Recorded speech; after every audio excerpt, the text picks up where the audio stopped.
이번 달 키워드는요, 열매라는 키워드를 정했어요. 그래서 한 4주 정도 열매라는 키워드를 가지고 말씀을 나누기를 원하고, 이번 주는 본문 말씀을 중심으로 가을은 거두고 준비하는 계절입니다 라는 제목으로 말씀을 살펴보려고 합니다. 그리고 한 주간 우리 석천의 가정과 교회 공동체를 하나님의 비전입니다, 그리고 하나님의 소원입니다. 뭐죠? 하늘 가족 공동체로 우리의 가정과 교회를 세워갈 수 있기를 축복합니다. 자, 여러분, 열매하면 어떤 계절이 떠오르나요? 지금 답을 다 드리고 이야기하는 거예요. 저는 절대로 어려운 문제 질문 안 합니다. 열매하면 어떤 계절이 떠오르죠? 가을입니다. 여러분이 먼저 말할 것 같아 제가 먼저 말합니다. 자, 그러면 가을하면 뭐가 떠오릅니까? 그건 추수가 떠오르죠. 그래서 우선적으로 가을은 어떻게 생각하는가? 거두는 계절로 생각하죠. 그렇지 않습니까? 물론 낙엽이 집니다. 시몬이 생각납니다. 그런데 보편적으로는 거두는 계절로 생각합니다. 대부분의 사람들은 여기에 동의할 겁니다. 여기서 가을을 거두는 시간으로 이해할 때 거두기 위해서는 뭐가 필요하죠? 반드시 수고로움을 필요로 함도 동의할 겁니다. 그런데 수고하지 않고 거둘 수 있는 방법도 한 두어 가지 있어요. 두어 가지가 있다고요. 하나는 전적인 은혜입니다. 이건 다음에 한번 다루겠습니다. 두 번째는 일본말로 소매치기, 우리나라 말로는 소매치기, 일본 말로는 쓰리라는 게 있습니다. 쓰리. 많이 들어보셨습니다. 수박, 그 다음에 참외, 이런 거요. 수박 쓰리, 참외 쓰리 할 때 쓰리가 일본 말인데 우리말로는 소매치기라는 뜻이에요. 그러기에 정상적으로 거두기를 원하는 마음이 있다면 과거에 거두기 위한 수고는 반드시 있어야 되고, 이 과거에 반드시 거두기 위한 수고로움을 오늘 본문에서는 고난이라고 말씀을 하고 있습니다. 그리고 이러한 고난을 뭐 하라고요? 받으라고 말하는 거예요. 디모데후서 2장 3절입니다. 읽습니다. 너는 그리스도 예수의 좋은 병사로 나와 함께 고난을 받으라, 이렇게 말씀을 합니다. 자, 여기서 고난, 그러니까 죽도록 고생하고 고통스럽고 힘든 삶을 살아라, 이런 단어가 아니에요. 가을이 오면 반드시 열매를 맺는다라는 믿음 안에 있는 고난이에요. 그래서 열매를 반드시 가을이 되면 맺는다고 믿으면 봄과 여름에는 어떻게 해야 되겠습니까? 그 시간에는 이 믿음의 행위에 따르는 수고로움을 감당하라 할 때의 단어가 고난이라는 거예요. 이 말씀은 지난주 제가 좋아해서 여러분 잘 먹고 잘 사는 법에 대해서 말씀을 드렸죠. 타이틀을 그렇게 잡지는 않았습니다. 우리 교회의 아침 묵상이기 때문에 잘 먹고 잘 사는 법, 이렇게 타이틀을 잡으면 오해될 수 있어서 그렇게 잡지는 않았지만, 그 속에서 살펴본 것처럼 잘 먹고 잘 살기 위해서 우리가 뛰어넘어야 될 게 있습니다. 그건 뭔가 하면 우리의 본능 안에 게으름이 있어요. 왜곡된 본능 안에는 게으르고 싶은 게 있어요. 저도 그냥 푹 자고 싶어요. 덩어리가 100일 정도로 푹 자고 싶은 게 저 마음이고 여러분 마음일 거예요. 그런데 이 게으름의 본능, 왜곡된 본능을 박차고 일어나서 부지런할 때 뭐 할 수 있는가? 잘 먹고 잘 살 수 있다가 조화의 내용이었습니다. 일반 은총 가운데서요. 이와 같이 가을에 결실을 맺는 것을 믿는다면요, 남의 것을 훔치는 쓰리라는 것으로 해결하려고 하면 안 됩니다. 이게 우리의 왜곡된 본능일 수 있어요. 수고하지 않고 남의 것을 스리슬쩍 할 수 있는 그 본능이 있습니다. 그런데 이 본능을 뛰어넘어서, 이 게으름을 뛰어넘어서 수고로움이라는 행위를 통하여서 열매를 생산하라는 것이 본문의 내용이라는 거예요. 그래서 다른 버전에서는 이 본문의 고난을 뭘로 이야기하는가 하면 인내라는 단어와 연결시켜서 설명을 합니다. 그리고 이렇게 수고한 인내로 견딘 사람이야말로 가을날 떳떳하게요. 쓰리는 살짝살짝입니다. 주인 안복에 살짝살짝 들어가는 거예요. 그러나 수고한 사람들은 떳떳하게 대낮에 이 모든 열매를 수확할 자격이 있다고 말씀을 하는 거예요. 디모데후서 2장 6절입니다. 읽습니다. 디모데후서 2장 6절 시작. 수고하는 농부가 곡식을 먼저 받는 것이 마땅하니라. 이 안에는 조금 전에 말씀드린 그 내용이 포함되어 있는 거예요. 또 본문에서 예수의 좋은 군사라는 단어가 나옵니다. 오늘 본문 2장 3절에요. 너는 그리스도 예수의 좋은 병사로 나와 함께 고난을 받으라 할 때 좋은 군사, 병사라는 단어가 나옵니다. 이 문장은요, 흔히 여러분 I belong to Jesus라는 단어를 들어보셨을 거예요. 이 문장이 이거와 연결되는 것은 2007년 피파 올해의 선수로 발롱드로라는 걸 수여받은 사람이 있었습니다. 히카르토 카카라는 축구 선수예요. 이 사람이 18세 때 수영 중에 6번 척추를 다쳤습니다. 6번 척추를 다쳐서 회복 확률이 2%에도 못 미쳤습니다. 그때 자신의 삶을 하나님께 그냥 드려버립니다. 수술 이후의 모든 것들을 하나님께 맡겨버려요. 그리고 나서 18세에 그 수술을 받고 나서 회복하고 2007년에 비파가 주는 이걸 받는 거예요. 그리고 그는 유니폼과 축구화에다가 I belong the Jesus라는 단어를 계속 써서 다니는 거예요. 그런데 이 문장을 주일 설교를 준비하고 우리 어떤 집사님께 이걸 보내요. 그래야 찬양도 서로 맞추고 여러 가지를 하는 게 있어서 맞춘다고 카톡을 딱 하는데 카톡 그 명칭에 이게 있는 거예요. I belong to you 이렇게 돼 있는 거예요. 그래서 설교와 너무 연결되기 때문에 반가움에 더 인용해 봅니다. 여기서 I belong to Jesus라는 말은 나는 예수님께 속하였다라는 뜻이에요. 바로 예수님의 좋은 군사라는 말도 예수님께 속한 군사라는 거예요. 예수님께 속한 사람이라는 거예요. 참고로 요즘 군대에서는 군사나 군인으로 표현 안 한답니다. 용사라고 표현한답니다. 이제 이 문장을 열매와 연결해서 이해하면 나는 하나님으로부터 우리 석천을 풍요롭게 하도록 보내심을 받은 하나님께 속한 농부라는 말이 됩니다. 군대와 연결하면 나는 하나님으로부터 우리 석천을 지키도록 보내심을 받은 하나님께 속한 용사라는 뜻이에요. 하나님께 속한 농부, 하나님께 속한 용사라는 뜻이라는 거예요. 며칠 전에 나훈아 씨가 콘서트에서 한 말이 지금 화제가 되고 있죠. 이 나라는 바로 여러분이 지켰다. 왕이나 대통령이 국민 때문에 목숨을 걸었다는 사람을 한 번도 본 적이 없다. 뭐 이러면서 지금 문제가 된 거는 이제 북한의 그 총격 사건 때문에 그런 것 같아요. 오늘 본문을 영적으로 표현하면 세상 누구도 그 어떤 사람이 심지어 왕과 대통령이라 할지라도 우리 석천의 가정을 악한 마귀로부터 목숨 걸고 지키지 않습니다. 그럼 누가 지키는가? 바로 하나님으로부터 보냄을 받은 하나님께 속한 용사인 우리가 우리의 석천과 가정을 지키는 거예요. 그러기에 이러한 용사로 쓰임을 받기 위해서는 어떻게 해야 될까요? 훈련을 견디어야 되는 거예요. 가을에 수확을 하기 위해서는 오늘 수고로움을 감행해야 되는 거예요. 이러한 훈련을 고난으로 이해할 수 있다는 겁니다.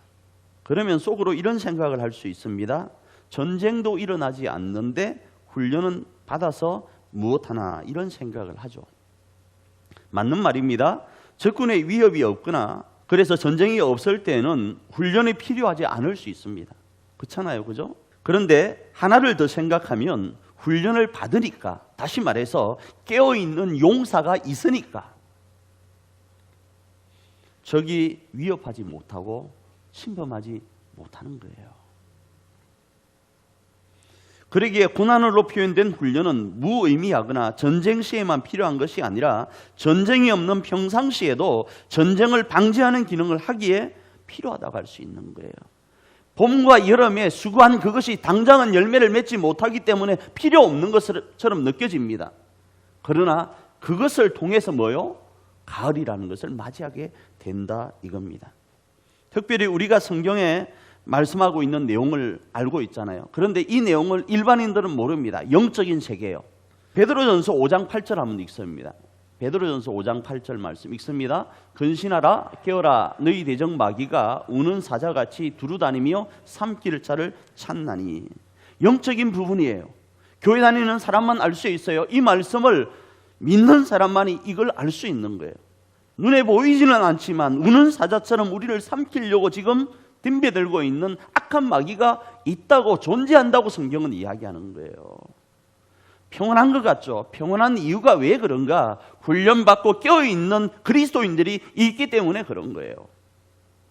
그걸 일반인들은 못 느낄 겁니다. 그런데 영적으로 이러하기 때문에 더더욱 뭐가 필요하다? 훈련과 수고로움과 고난은 필요하다라는 거예요. 특별히 여기서 근신하라 깨어라 이 말은요, 용사라는 단어와 훈련이라는 단어와 분리해서는 생각할 수 없는 거예요. 군인이 깨어있는 거예요. 지키기 위해서요. 그러기에 하나에서 머물지 않고 하나를 더 생각하면, 그래서 적군의 위협과 영적으로 대적 마귀의 우는 소리를 듣는 사람이라면 훈련은 뭐하다? 반드시 필요하다. 깨어있으면 반드시 필요하다를 알 수 있는 거예요. 그런데 아직도 하나에 머물고 있는 사람들이 있습니다. 그리고 이들은 훈련하고 고난받는 사람을 이해하지 못하고 오해할 수 있습니다. 지금 우리 집에 앉아있는 사람이 그럴 수 있고, 내 직장 동료가 그럴 수 있고, 우리 주변의 모든 것들이 그럴 수 있어요. 교회는 왜 다녀? 교회 가서 왜 기도해야지? 교회는 종교인데 내 필요에 의해서 하면 되는 건데 라고 생각하는 사람들이 있을 수 있습니다. 환장할 노릇입니다. 이해되지 않습니다. 그런데 지금 그거로 우리가 깨어있는 그것에 대한 어떤 것들을 느끼지 못해서 이들이 이런 소리를 할 수 있어요. 그런데 우리는 이 영적 세계 가운데 있음을 기억하고 오늘 깨어 있어야 되는 거예요.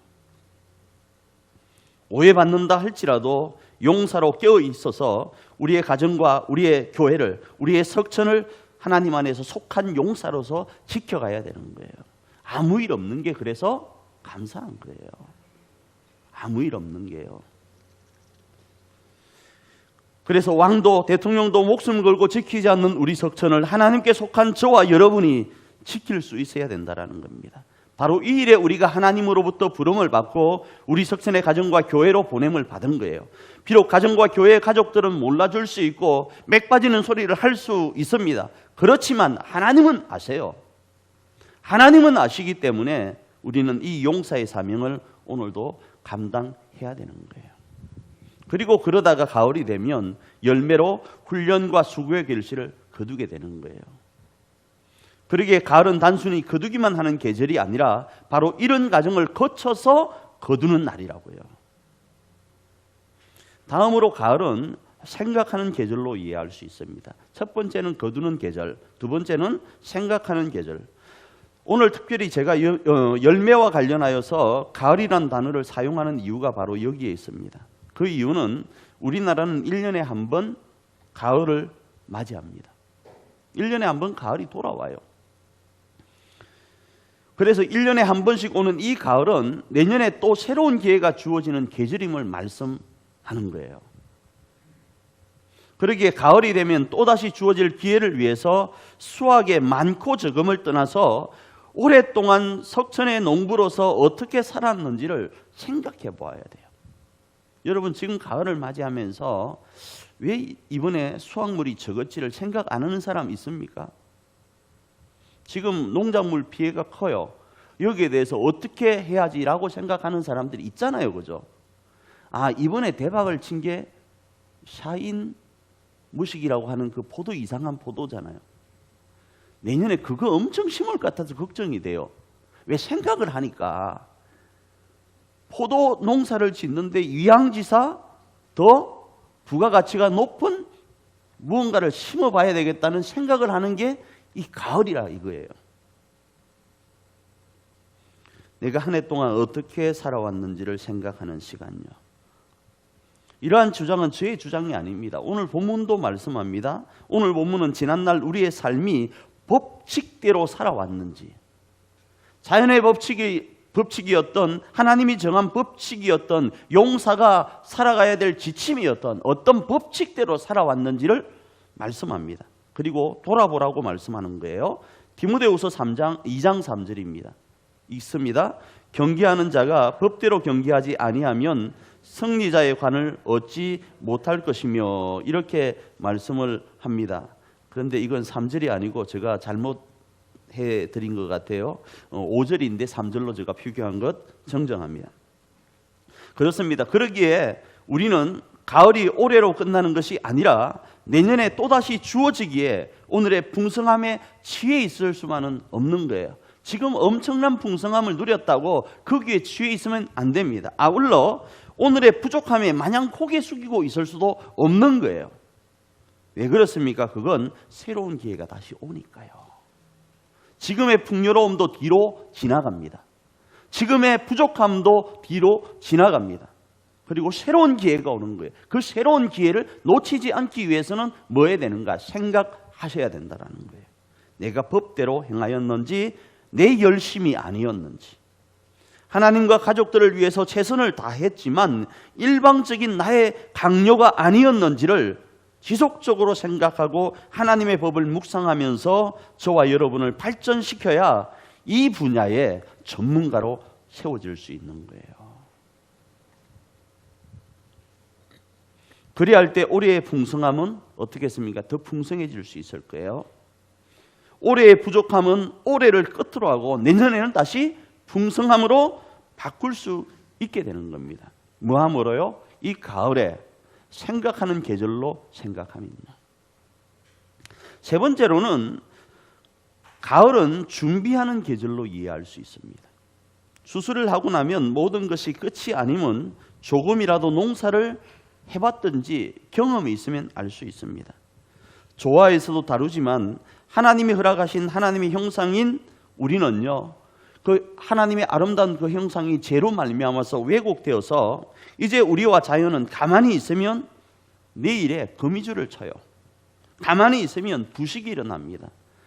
교회가 여러분 지금 사람들이 뜸하니까 어제 청소하시는 권사님하고 거미줄을 제거했어요. 왜 그러죠? 사람이 없으니까. 왜 그러죠? 가만히 있으면 그렇게 되니까요. 우리 인생이 그러합니다. 꼭 두발 자전거가 가만히 있으면 넘어지는 것처럼 말입니다. 그래서 추수가 끝난 다음에도 내년을 위해서 정리하고 준비해야만 다시 내년을 기약할 수 있는 거예요. 분명히 쉬고 싶습니다. 쉬는 것이 당연한 권리입니다. 그래서 CF 카페에서 한동안 떠들었던 내용 중에 그 내용이 열심히 일한 당신 떠나라, 이런 말이 있었죠. 그러나 가을은 준비하는 시간이라는 이 말은 열심히 일했다고 할지라도 마냥 쉴 수만은 없음을 말하는 거예요. 왜요? 내년이 있기 때문에. 특별히 열심히 일하지 않는 사람들이 CF의 카피라든지 혹자가 말하는 유혹에 넘어집니다. 혹자는 쉽고 빨리 톱질하기 위해서 뭐 하라고 하죠? 톱날을 갈라고 하잖아요. 그리고 그 말에는 쉬라라는 뜻이 포함되어 있습니다. 근데 쉬는 게 아니잖아요. 그죠? 틀린 말이 아닙니다. 그러나 톱질하지 않는 사람이 톱날만 계속 갈면 그냥 우리가 우스갯소리로 어떻게 되겠어요? 톱이 없어지겠죠. 이만한 톱이 요만한 톱이 안 되겠어요? 톱의 기능은 상실합니다. 톱날을 가는 이유는 잘 들게 하기 위해서예요. 톱질 해보셨어요? 나무 베려고? 우리나라 톱은 당겨야 베이는 거예요. 미국 톱은 밀어야 베입니다.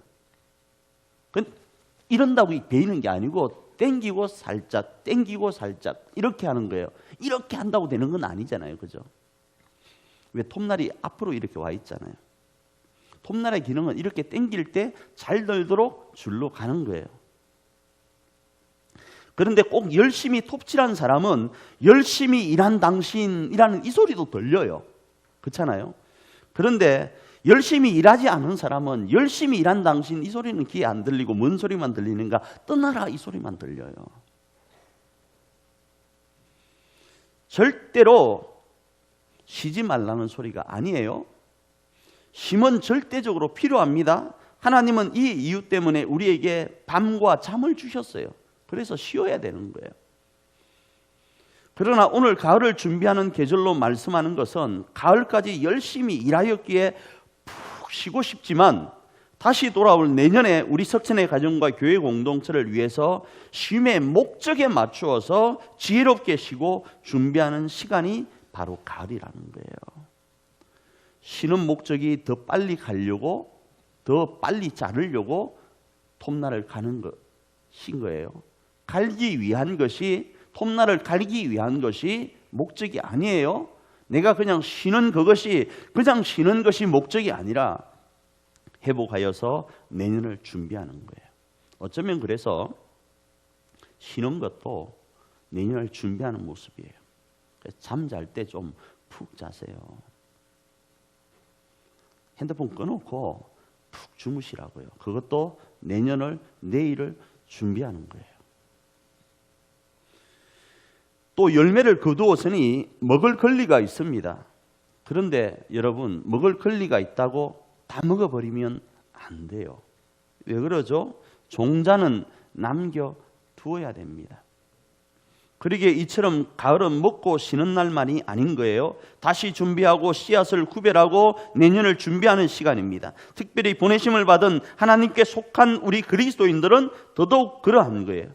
우리는 쉬고 먹고 즐기기 위해서 하나님으로부터 부름을 받고 석천의 가정과 교회 공동체를 세우라고 보냄을 받은 사람이 아니라 우리의 석천을 하늘가족 공동체로 세우기 위해서 보내심을 받고 하나님께 속한 용사라는 거예요.